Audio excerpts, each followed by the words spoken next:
How to view my positions. If you want to view your positions on BlackArrow, click on the Trade menu at the top of the platform. Then, select Portfolio. Here you'll see detailed information about your open positions.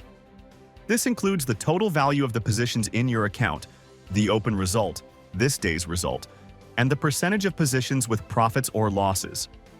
You'll also see other information, like the biggest increases or decreases in value and the largest financial gains or losses. At the top of this window, select the Portfolio tab. Here, you can view each position individually. Additionally, you'll have the option to apply filters to find the specific information you're looking for. If you want to view the values of your positions in different currencies, select the specific currency from the menu located at the top of this window. If you're using the Strategy Automation add-on, you can view open positions related to your bots by selecting Automation tab in the same window.